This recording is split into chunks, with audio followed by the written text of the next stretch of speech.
Nah, saya ingin berkisah 7 orang pemuda. La ilaha illallah, tiada Tuhan selain Allah, jangan sembah kecuali Allah. Bagaimana reaksi masyarakat waktu itu? Semua membencinya. Bahkan pejabat waktu itu perintahkan, tangkap anak muda itu, mengejarkan kesesatan. Maka dikejarlah 7 pemuda ini. Mereka dimaki, mereka dilimpari, mereka dihina, mereka diteror. Maka mereka lari masuk ke dalam gua.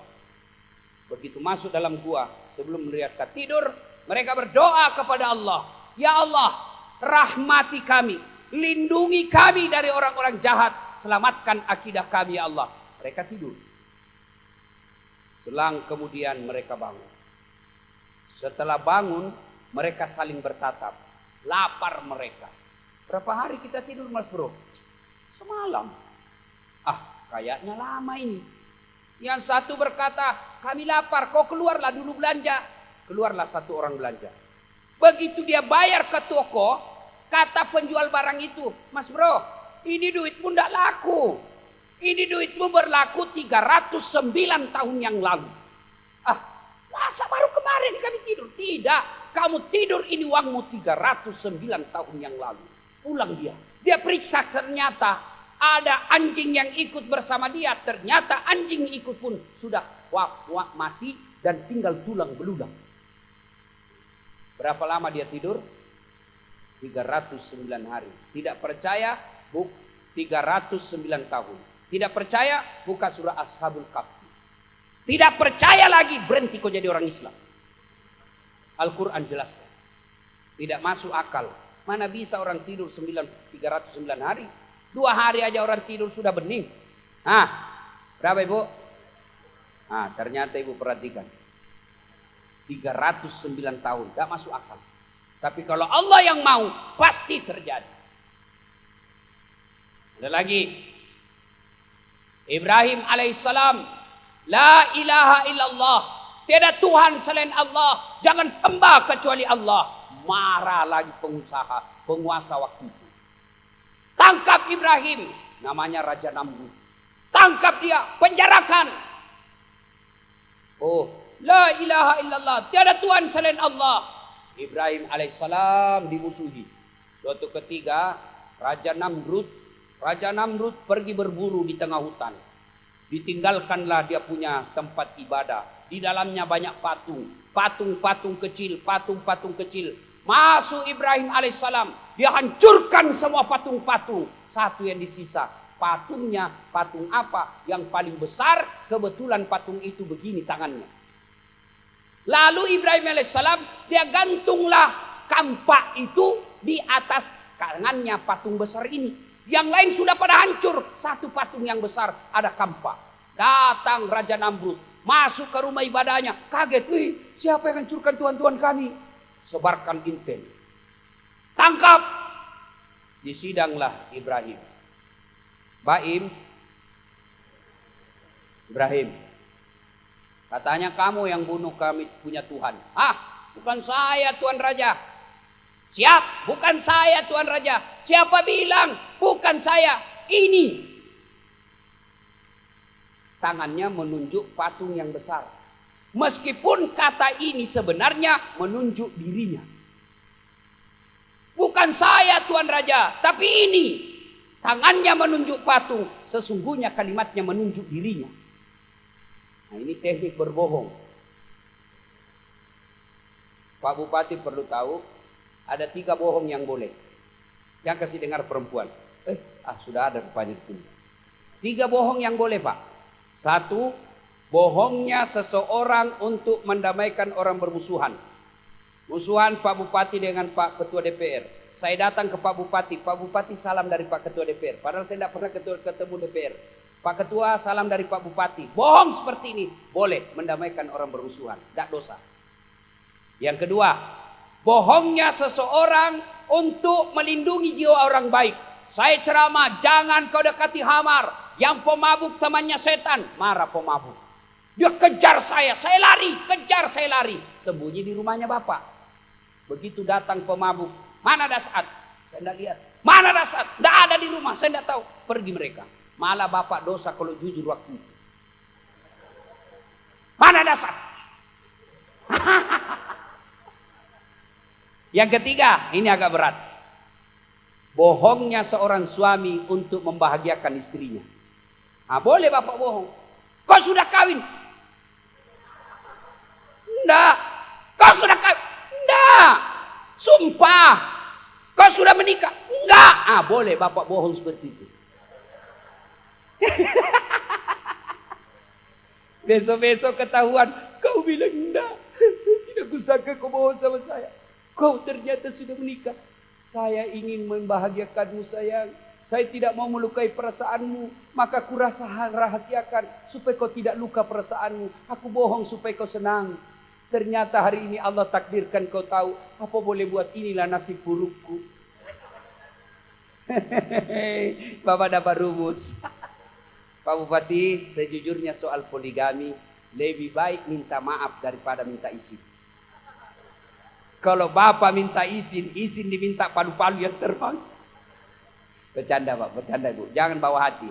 Istri saya kalau dengar ceramah saya soal poligami, ini Ustaz, saya bilang, jangan kau bawa hati. Kalau kau baper mati muda kau. Ayo, lalu Ibrahim berkata, bukan saya, ini. Raja Namrud makin marah. Keputusan memutuskan. Hakim menjatuhkan hukuman bakar kepada Ibrahim alaihissalam. Kumpulkan kayu.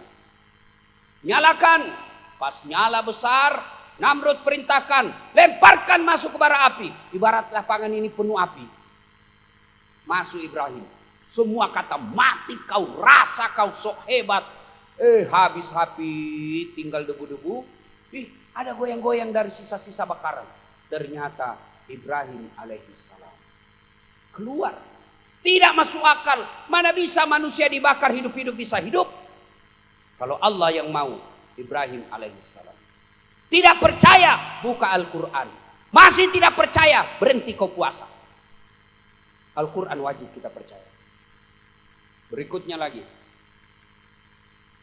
Musa alaihissalam. Fir'aun punya keputusan. Siapa yang melahirkan laki-laki, bunuh hidup-hidup. Maka Raja Fir'aun bikin perda. Suami istri tidak boleh hubungan suami istri malam-malam. Suami istri tidak boleh bercampur sama istrinya. Siapa yang didapati hamil, ditunggu anaknya.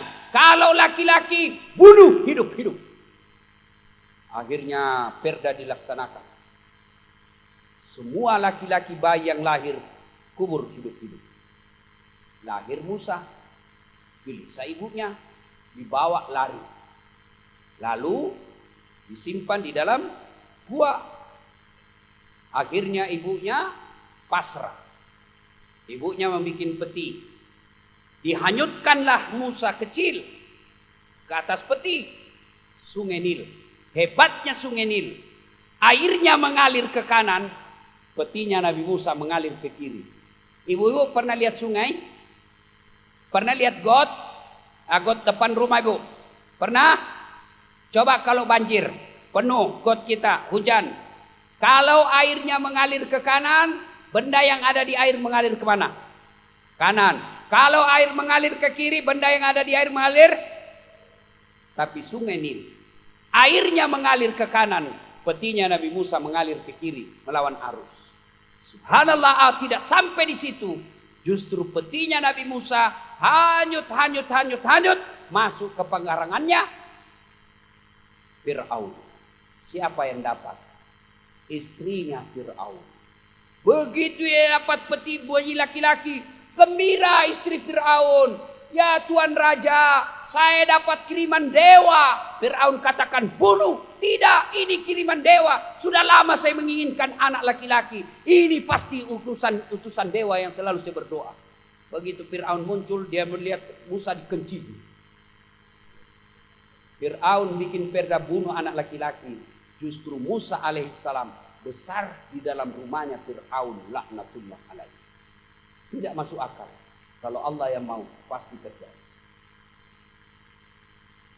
Yang paling dekat dengan kita, Yunus alaihissalam. La ilaha illallah. Tidak Tuhan selain Allah. Jangan sembah kecuali Allah. Marah semua pemimpin pada waktu itu. Rakyatnya pun tak seekor pun yang percaya. Tak satu orang maksud saya. Tak satu orang pun yang percaya. Akhirnya Yunus alaihissalam putus asa dan sangka buruk kepada Allah. Dia tinggalkan kampungnya. Dia pergi merantau. Karena dia berkata, tidak mungkin ada dapat hidayah. Mereka marah semua. Dia tinggalkan. Yunus naik ke atas perahu. Tapi apa yang terjadi? Begitu naik ke atas perahu, overload, kelebihan penumpang itu. Goyang perahu, kapal goyang. Lalu sang kapten berkata, saudara-saudara sekalian, tulis namamu masing-masing, kita undi. Kalau bahasaku di kampung digocang. Tahu digocang? Kasih begini. Iya digocang. Dilot. Kasih masuk semua nama. Gocangi. Kasih keluar satu. Siapa yang keluar namanya? Yunus alaihissalam. Kata Yunus, ada perkesenggogolan. Ulangi. Ulang lagi. Gocang lagi 2 kali. Keluar nama. Yunus lagi. Ulangi deh. Ada kesalahan ini. Kesalahan teknis. Gocang lagi. Keluar lagi. Sampai 3 kali. Akhirnya kapten berkata, mohon maaf mas bro. Mohon maaf mas bro. Tinggalkan tempat itu. Yunus alaihissalam kemudian lompat turun masuk ke laut. Disambar oleh ikan. Berbeda pendapat ulama. Ada yang mengatakan ikan paus. Ada yang mengatakan ikan hiu. Tidak jadi masalah apa nama ikannya. Yang jelas ikan besar. Masuk ke dalam perut. Berbeda pendapat ulama. Ada yang mengatakan 7 hari dalam perut ikan. Ada yang mengatakan 30 hari. Ada yang mengatakan 40 hari. Tidak jadi masalah berapa jumlah harinya. Yang penting lama. Bu-ibu, ada yang pernah masuk perut ikan? Ada? Ada? Bapak-bapak, ada yang pernah di sini masuk perut ikan? Kalau saya orang Bugis, perut ikan saya kasih masuk perutku. Tidak masuk akal. Manusia bisa hidup dalam perut ikan.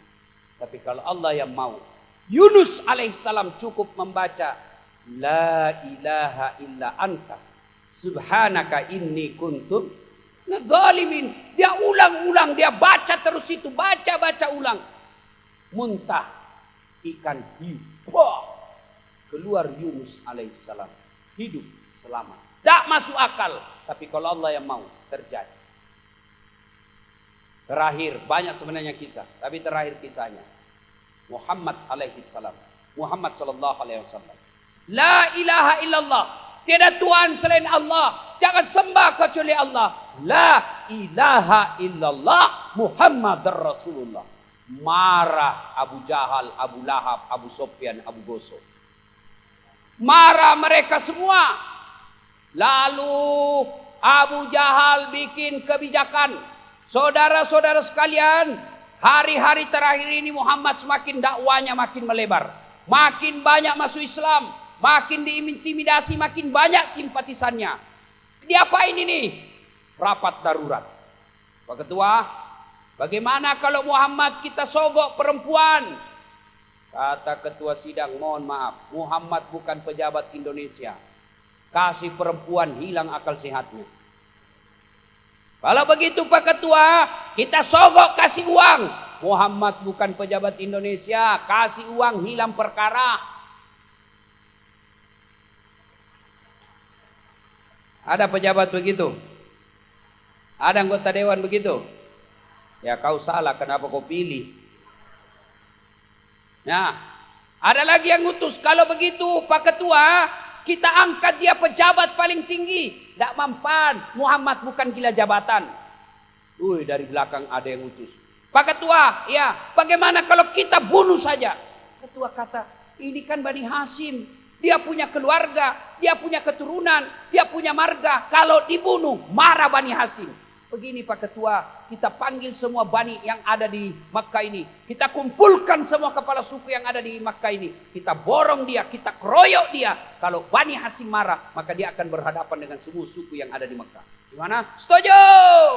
Setuju? Setuju.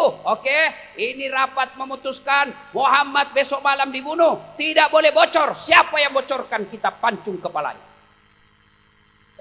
Peserta rapat pulang. Dia cerita sama istrinya. Bu, ada rahasia. Jangan kau ngomong-ngomong ah. Ini rahasia negara. Aman Pak, tidak bakal bocor. Sudah diberitahu ini ibu pergi ke tetangga. Jangan ngomong-ngomong. Rahasia. Ini rahasia. Apa? Muhammad sebentar malam akan dibunuh. Tapi jangan ngomong ya. Rahasia. Sudah dikasih tahu pergi ke pasar. Jangan ngomong-ngomong. Rahasia. Akhirnya satu kampung tahu. Padahal awalnya jangan ngomong-ngomong. Siapa sebabnya? Perempuan. Jadi ternyata dari dulu perempuan tidak boleh dikasih tahu rahasia. Pasti bocor. Maka Pak Bupati, Pak GM jangan kasih tahu istri rahasia negara. Pasti bocor. Sudah mau ditanda tangan SK bocor. Wah dia, jangan. Ini tukang selingkuh ini. Ganti nih. Ibu-ibu nih berduduk begini. Bapak kira tidak gosip. Gosip ini di sini.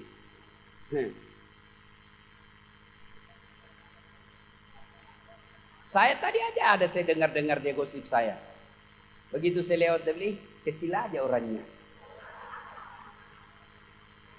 Kalau dia bilang pula yang satu dia bilang iya, itu juga bajunya waktu di YouTube. Ada tukang gosip di sini? Ada. Betul lolos. Ayo. Nah, akhirnya apa? Disergap Nabi. Sergap Nabi. Kepung rumahnya.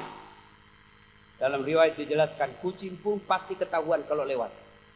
Begitu Nabi dikepung rumahnya, Allah perintahkan kepada malaikat Jibril. Jibril, kau turun perintahkan Muhammad baca ayat ini. Ada yang tahu? Nabi membaca surah apa? Ada yang tahu ayat yang Nabi baca? Ada ibu? Wa ja'alna min baini aidihim sadda wa min halfihim fa'aghsaynahum fahum.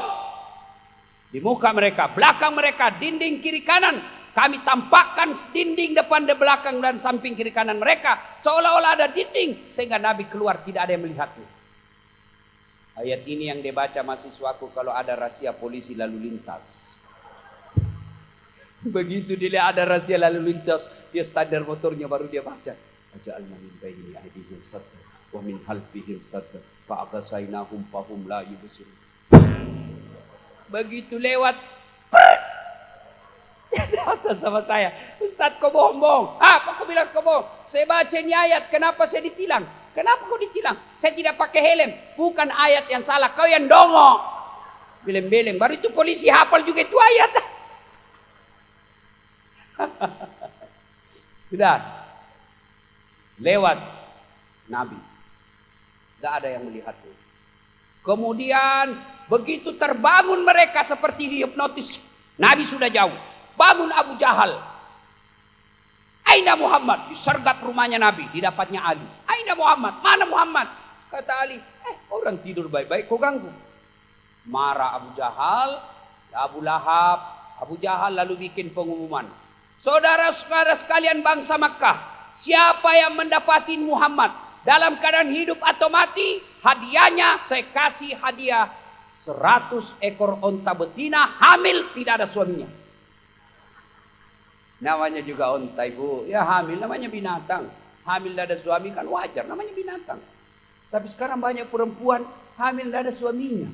Mau saingan sama onta, beleng-beleng. Akhirnya dikejar Nabi. Dikejarlah Nabi. Salah seorang pencari jejak paling handal di Makkah namanya Suraqah bin Malik. Kejar! Suraqah tidak perlu melihat bekas-bekas onta. Tidak perlu melihat bekas-bekas kaki manusia. Tapi dia ahli dari penciumannya. Dia tahu Pak. Pak Bupati. Bulgari. GM. Hugo Boss. Das Atlantik. Rexona. Itu hebatnya Suraqah bin Malik. Dia bisa tahu tanpa dia lihat. Penciuman saja dia dapat. Dapat Pak. Tapi anehnya terjadi keajaiban. Begitu Suraqah dekati Nabi, kudanya Suraqah standing. Diangkat kakinya dua di atas. Jatuh Suraka. Naik lagi, jatuh lagi. Naik ketiga kalinya, jatuh lagi. Suraka bikin kesimpulan. Ini bukan orang biasa ini. Orang dilindungi. Akhirnya apa? Suraka menyatakan diri masuk Islam. Nabi bersembunyi di Gua Zur. Bapak pernah lihat Gua Zur? Didapat sama Abu Jahal itu gua, Pak. Didapat. Ngintip Abu Jahal, Abu Lahab. Kata Abu Bakar, mati di kita. Mati sudah kita ini. Didapat maki. Tapi apa kata Nabi? Ya Abu Bakar, la tahzan, innallaha ma'ana. Jangan kau cemas Abu Bakar. Jangan kau takut, Allah bersama kita. Akhirnya apa? Allah turunkan pertolongannya. Bukan pasukan malaikat. Bukan ababil bawa batu-batu dari neraka. Tapi Allah turunkan apa? Laba-laba. Ibu tahu laba-laba? Tahu? Bahasa Jawanya spider. Spider ini bikin sarang di mulut gua. Ibu pernah lihat sarang laba-laba? Pernah? Rapukan? Yang namanya sarang laba-laba, simpan aja pensil di atas sarang, pasti koyak. Tapi apa yang terjadi? Sarang laba-laba yang begitu rapuh mengalahkan pasukan khususnya Abu Jahal dan Abu Lahab. Abu Jahal ngintip lalu berkata, tidak mungkin ada Muhammad. Kalau ada Muhammad pasti koyak ini. Ngintip lagi terbang burung merpati. Lalu Abu Lahab berkata, tidak mungkin ada manusia. Kalau ada manusia tidak mungkin ada burung ini mengendam. Pulang mereka. Selamat Nabi. Tidak masuk akal. Tapi kalau Allah yang mau pasti terjadi. Banyak lagi kisah-kisah keajaiban dalam Quran. Tapi karena waktu yang terbatas tidak cukup kita ceritakan. Lalu apa hikmahnya? Satu. Ternyata dari dulu pengusaha dan penguasa kadangkala menjadi lawan dalam dakwah. Namrud, Fir'aun, Abu Jahal. Contoh yang Al-Quran, mereka melawan dakwah. Tapi alhamdulillah di Cilacap, bupati kita mendukung dakwah. Mana buktinya? Saya diundang ceramah. Bahkan beliau katakan, istri saya Ustadz tiap malam dengar ceramah. Saya tidak tahu apakah setelah itu ibu ikhlas suami kawin lagi. Nah, itu efek yang lain. Ya alhamdulillah. Kalau seorang bupati, seorang GM, Kapolres, Dandim, jabatannya, ketua DPR, jabatannya tidak memudahkan masuk surga, keliru dan rugi besar.